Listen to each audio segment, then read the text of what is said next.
could be killing yourself without even knowing it. Most of us think of aging as something out of our control, something written into our DNA and sealed away by time. But the truth is, how we age and how long we live depends more on our daily habits than we care to admit. In fact, many folks are unknowingly shaving off precious years through choices that seem small and harmless in the moment. They're not just bad habits. They're silent thieves, slowly robbing us of vitality, clarity, and time. And here's the thing, most of them don't show up in dramatic ways. There's no warning siren, no pain, no headline moment. But over the years, they quietly pile up until the damage is hard to reverse.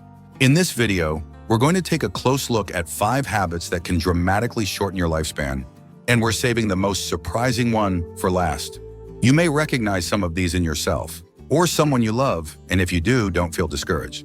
The point of this video is not to scare you, but to shine a gentle light on patterns we often ignore and offer simple, realistic steps to turn things around. So if you're someone who wants to protect your mind, your body, and your time on this earth, or if you just want to feel better as you age, then stay with us. This might be the most valuable 10 minutes you spend today. Now let's get started. Number 1, chronic sleep deprivation. There's something almost noble about staying busy, pushing through fatigue, and getting things done, no matter how tired you feel. But here's what many people don't realize. Regularly cutting your sleep short is like running your body on borrowed time and with heavy interest. Sleep isn't just rest, it's repair. It's when your brain takes out the trash, your heart slows down to recover, and your cells do their nightly maintenance. Skimping on sleep, even by just an hour or 2 a night, chips away at your mental clarity, your immune system, and your heart health.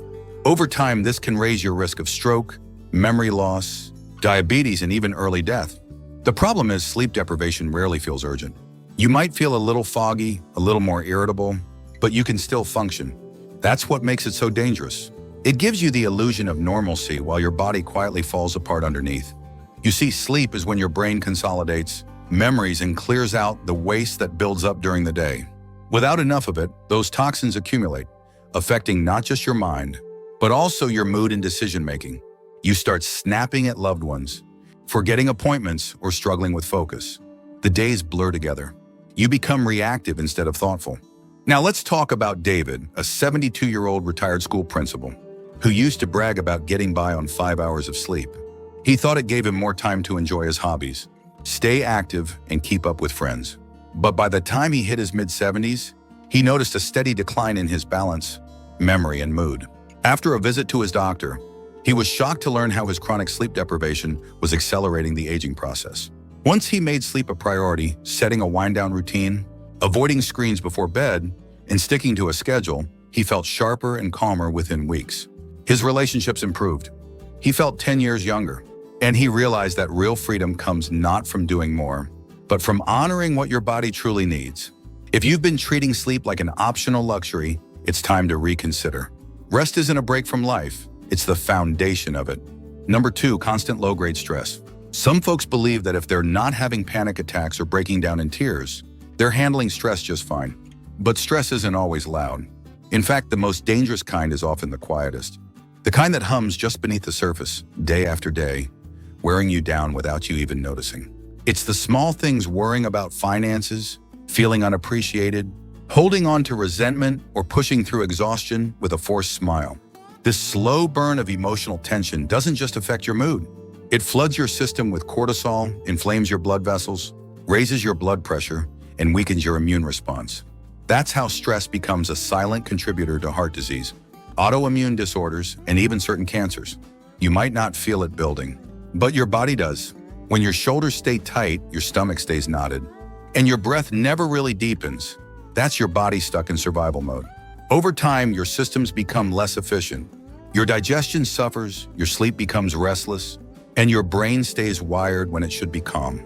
You start to snap at people you love. You forget where you put your keys. You feel tired but restless, present but not truly there. It's like walking through life with a heavy coat you forgot you were wearing. And it doesn't go away with a weekend off. It sticks around because the source isn't always obvious. And often it's emotional weight you've been carrying for years. Let me tell you about Linda, a 68-year-old widow who kept herself busy after her husband passed away. She volunteered, helped with her grandkids, attended church, and always wore a smile. But beneath it all, she carried a quiet grief. unspoken worries about her health, and a nagging feeling that she never had time to breathe. It wasn't until a routine checkup showed early signs of heart trouble that her doctor suggested a closer look at her stress levels. Linda began practicing 10 minutes of daily meditation, journaling in the evenings, and saying no to tasks she didn't truly want to do. To her surprise, her energy improved. Her relationships felt more honest, and her health stabilized. The weight didn't disappear overnight, but she stopped carrying it alone. Managing stress isn't about becoming emotionless. It's about creating space to feel, to process, and to rest. Sometimes that means asking for help. Sometimes it means forgiving someone who never apologized. And often it just means sitting still and breathing deeply. These small shifts don't just help you feel better, they help you live longer. If you're still watching this video and finding these insights valuable, please comment number 2 below to let me know you're here. And if you haven't subscribed yet, I recommend you subscribe and turn on the bell so you don't miss any videos. Your support helps us continue creating good content to inform and inspire you. Now let's move forward. Number 3, eating ultra-processed foods. Most people think of food as fuel, and that's true, but not all fuel is created equal. When your diet is made up mostly of ultra-processed foods, things like frozen dinners, packaged snacks, sugary cereals, and fast food, you're feeding your body chemicals, preservatives, and empty calories instead of the nutrients it needs to heal and thrive. These foods are often stripped of fiber, packed with additives, and engineered to be addictive. They don't just contribute to weight gain. They trigger inflammation, destabilize your blood sugar, and weaken your gut, which is deeply connected to your immune system, mood, and even your brain function. The tricky part is that these foods are convenient, cheap, and often taste good.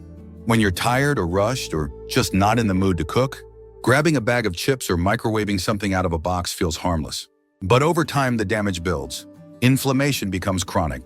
Your energy dips, your skin changes, your memory feels a little duller, and you might chalk it up to age, but in reality, your cells are struggling to do their jobs because they're not getting the tools they need.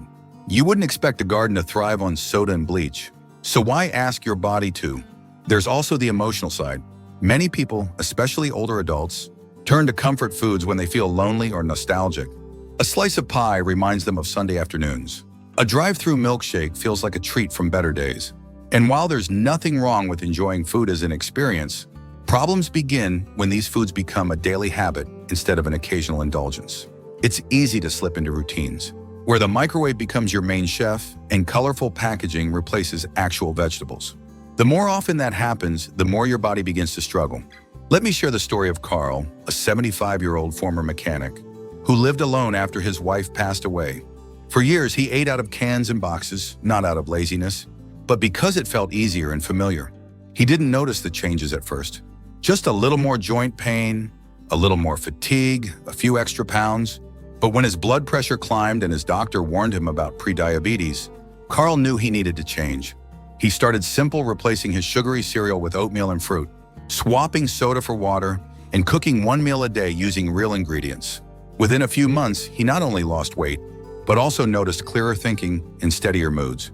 The kitchen became a place of healing, not just eating. We often think that eating well means giving up joy, but it's the opposite. When your body feels nourished, life becomes lighter. The aches lessen, the fog lifts, you have more to give to others and more to enjoy for yourself. It's never too late to trade convenience for vitality. A few small changes can restore decades of health that processed food quietly took away. Number 4, social isolation. There's a kind of silence that's louder than noise, the kind that fills a house when no one's called in days, when dinner's eaten alone, and when laughter becomes a memory instead of a sound. Social isolation doesn't just affect your mood. It slowly starves your body and mind of the connection that humans are built for. Studies have shown that loneliness can be as harmful to your health as smoking or obesity. It raises your risk of heart disease, cognitive decline, and early death. But the problem is it doesn't always look like loneliness. Sometimes it looks like independence. Sometimes it looks like keeping to yourself so you're not a burden. There's a difference between solitude and isolation. Solitude can be peaceful and nourishing, especially when chosen. But isolation creeps in when connections fade and routines become rigid. Maybe your children moved away. Maybe your spouse passed on. Maybe health issues make it harder to get out. The reasons are understandable, but the impact is the same. Your brain needs stimulation. Your heart needs laughter. Your body thrives on affection, even if it's just a hand on your shoulder or someone remembering your name. Let's talk about Eleanor, an 80-year-old who lived in the same house for over 50 years. After her husband died and her friends grew fewer, she spent most days in front of the TV. She told herself she was fine, that she liked the quiet, but deep down, she missed conversation. She missed being needed. Her doctor noticed changes, slower speech, more confusion, and signs of depression. At her daughter's urging, Eleanor started attending a local senior center once a week.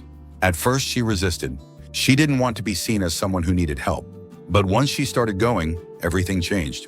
She made new friends. She laughed again. Her energy returned. She felt like herself. Here's the truth: relationships are medicine. Community is as vital as vitamins. And being seen, heard, and loved adds years not just to your life, but to your spirit. You don't need dozens of friends or constant company. Just one person who knows your story and cares about your day can make a world of difference.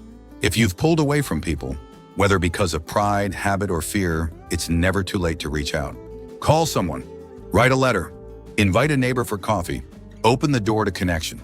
Because the heart, just like the body, needs regular care, and it heals faster in the presence of others. If you're still watching this video and finding these insights valuable, please comment number 4 below to let me know you're here. And if you haven't subscribed yet, I recommend you subscribe and turn on the bell so you don't miss any videos. Your support helps us continue creating good content to inform and inspire you. Now let's move forward. Number 5, always holding it in emotions or urine. This one might surprise you, not just because it's rarely talked about, but because it affects more people than you might think. Many folks, especially as they age, get into the habit of holding things in. And I don't just mean their emotions. I mean literally holding in their urine, often because they don't want to be a bother, or they think they can wait a little longer, or maybe public restrooms make them uncomfortable. Over time, though, this habit quietly puts serious strain on the bladder and kidneys, increases the risk of urinary tract infections, and can even contribute to long-term damage in the pelvic floor muscles. What seems like a minor inconvenience adds up, especially when combined with age-related changes in urinary health. But the emotional side of this habit might be even more damaging. Holding in your feelings, whether it's grief, frustration, sadness, or even joy, can create a kind of inner tension that doesn't go away on its own.